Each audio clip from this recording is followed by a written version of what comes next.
Ladies and gentlemen, it's a great honour to be asked here tonight by, of all people, the great Tim Thurston. It does mean a lot.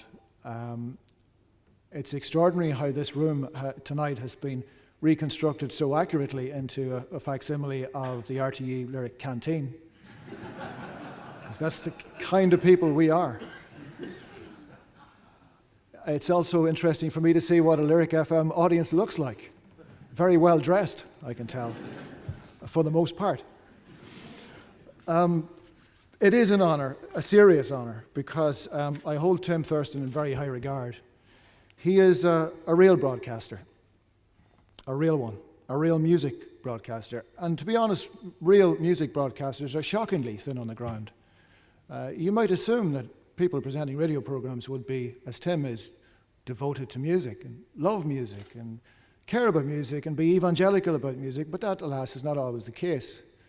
So we do talk to each other quite a bit about music, and Tim's interests are wide.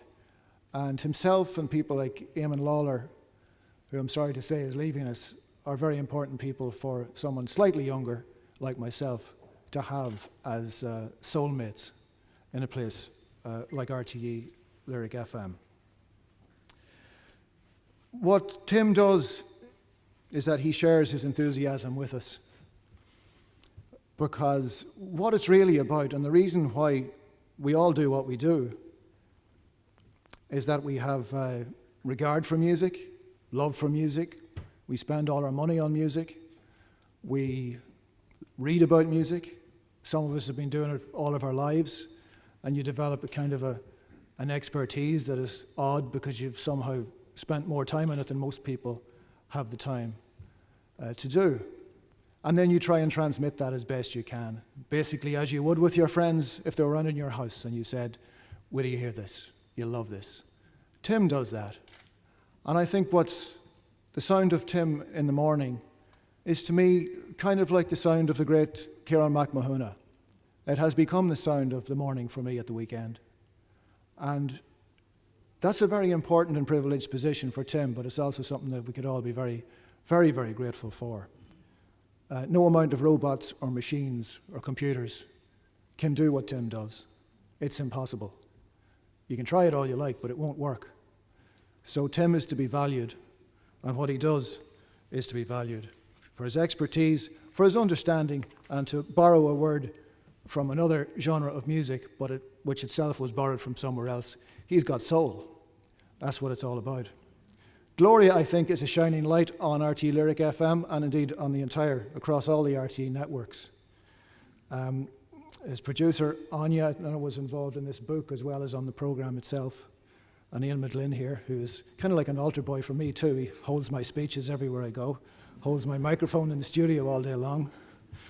And I think, just to give one sort of little bit of insight as to the effect of Tim's programme, a lot of people that listen to me, some of them are new to Lyric, and all of them are anxious to get some kind of access to classical music and other sorts of music. They're a smart and inquisitive bunch who want more from what they can normally get on radio. And I've noticed that they have found Tim, and they tell me this, and they say, "I love that programme, that Gloria programme. I never thought in a million years I would listen to a programme like that, but I love it." And I think it's because they recognise, first of all, the integrity of Tim and the fact that he's someone that they can trust completely. He's got that voice. But also the music itself that he plays. Again, I didn't hear a lot of this music until much later in life.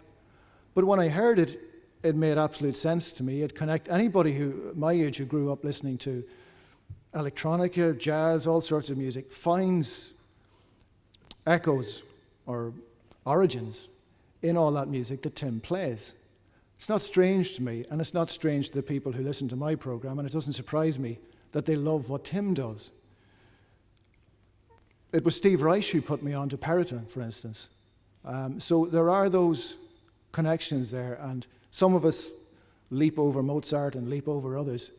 But to go back to the stuff that Tim has in this extraordinary book, Hildegard von Bingen, all of those people, I think younger listeners or younger in spirit, or new listeners, or people who are searching for something, will find something in there that's very deep and very meaningful. And I suppose it's no surprise, given that this was music, unlike a lot of maybe Mozart's, that wasn't written for polite soirees and musicians stuck in the corner. It was devotional music. It was music that meant something. And it still means something. And when that comes through the radio on a Sunday morning, it's just the perfect start to the day. So just to conclude, because I said I wouldn't say very much, mostly because I don't know very much about this particular territory, except that I love it and I listen to it. I'd like to commend Tim Thurston's extraordinary book. It's a beautiful thing, it really is. I didn't think it was going to be the sort of book that it's turned out to be. The CD is wonderful. It's a great introduction. It's a perfect Christmas present. And I declare it as yet unread, but open. Okay.